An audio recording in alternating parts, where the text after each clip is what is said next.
వెల్లాల గ్రామంలో నివసిస్తున్న మీ అందరికి కూడా శుభములు తెలియజేసుకుంటా ఉన్నాం. ప్రేమైన సోదరి సోదరులారా, మేము ఈ యొక్క మధ్యాహ్న కాల సమయంలో పాటలు పాడుకుంటూ మీ గ్రామానికి రక్షణ స్వార్థం తీసుకొని వచ్చినాం. ఎందుకంటే గుడ్ ఫ్రైడే దగ్గరగా ఉంది కదా, యేసు ప్రభు వారు మరణించినటువంటి దినం గనుక మీ మధ్యకు యేసు ప్రభు వారి యొక్క ప్రేమను మేము తీసుకొని వచ్చినాం. మీరందరూ ఇక్కడ ఉన్న కూడా కొన్ని నిమిషాలు దేవుని మాటలు వినాల్సిందిగా ప్రేమతో ఆహ్వానిస్తా ఉన్నాం. దేవుని వాక్యంలో ఒక మాట రాయబడింది. యేసు ప్రభుల వారు తన సిలువను ఎత్తుకొని గొలుగుతా కొండ మీదికి వెళ్ళాను అనే మాట రాయబడింది. అవునండి, యేసుక్రీస్తు ప్రభుల వారు తన సిలువను ఎత్తుకొని గొలుగుతా కొండ మీదికి వెళ్ళాడు. ఎందుకో తెలుసా? యేసుక్రీస్తు ప్రభు నీవు నేను పొందవలసినటువంటి శ్రమలన్నీ కూడా యేసు ప్రభుల వారు సిలువలో పొందుతా వచ్చినారు. ప్రియమైన సోదరి సోదరుడా, మనమందరం కూడా పాపము చేతను అపరాధముల చేతను చచ్చినటువంటి వారం.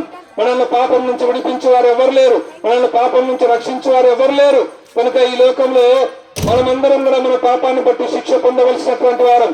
అయితే దేవాది దేవుడు నీ శిక్ష పొందుటకు, నా శిక్ష పొందుటకు, నీకు శాంతిని ఇవ్వడానికి, నీకు సమాధానం ఇవ్వడానికి, నీకు నెమ్మది ఇవ్వడానికి, నీకు పరలోకం ఇవ్వడానికి లోకరక్షకుడుగా, జగద్రక్షకుడుగా యేసుక్రీస్తు ప్రభువుగా ఆయన భూమి మీదకి అవతరించినాడు.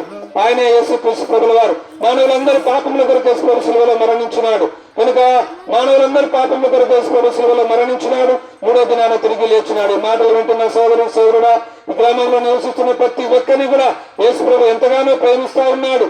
కనుక నీ పాపం పోవాలంటే యేసు ప్రభు చెంతకురా. యేసు ప్రభు, నేను పాపిని, నన్ను క్షమించు, నీ రక్తంతో నా పాపం కొరకు చిన్న ప్రార్థన చేసుకుంటే చాలు. యేసు రక్తం ప్రతి పాపం నుంచి నిన్ను కడుగుతుంది, పవిత్రపరుస్తుంది, పరిశుద్ధపరచబోతుంది. అప్పుడే నువ్వు పరలోకం చేరగలవు. కనుక ఈ లోకంలో మా కార్యాలను పక్కన పెట్టి నీ జీవితంలో నీ ఇష్టానుసారంగా నువ్వు బతుకుతా ఉంటే ఒక దినం ఉంది, ఆ దినం నీ మరణం తప్పదు. మనం ఎప్పుడు ఎక్కడ ఎలాగ మరణిస్తామో ఈ లోకంలో ఎవ్వరు చెప్పలేరండి. నీ మరణ దినం తథ్యం, నీ మరణ దినం తథ్యం. సోదరుడా, ఆ భయం లేకుండా బతుకుతా ఉన్నావా? ఇప్పుడే యేసు ప్రభు చెంతకురా. అయ్యా, నేను పాపిని, నన్ను క్షమించు అని నువ్వు ప్రార్థన చేస్తే నీ జీవితం అద్భుతంగా మార్చివేయబడతాడు. నీ పాపాలకు క్షమాపణ దొరుకుతుంది.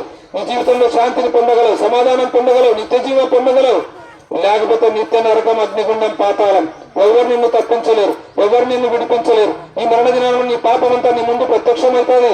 అప్పుడు నీ కళ్ళు కనపరావు, నీకేం అర్థం కాదు, ఏం చేయాలని తప్పించుకోలేవు. కనుక నీలో దీపం ఉండగానే మాటలు వింటున్న సోదరి సోదరుడా, యేసు ప్రభు చెంతకురా. కనుక దేవుని వాక్యంలో ఒక మాట రాయబడింది. సర్వలోకమును సంపాదించుకుని తన ప్రాణమును పోగొట్టుకుని నరకంలో ప్రవేశించడానికి ఏం ప్రయోజనం?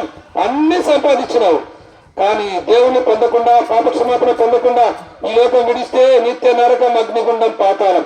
నిన్ను తప్పించేవారు, నిన్ను విడిపించేవారు ఈ లోకంలో ఎవ్వరు కూడా లేరు. కనుక ఈ మాటలు ఉంటున్న సోదరి సోదరుడా, మీ ముందు నిలబడి మాట్లాడుతున్న మేమందరం కూడా ఒకప్పుడు భయంకరమైనటువంటి పాపాత్మలను.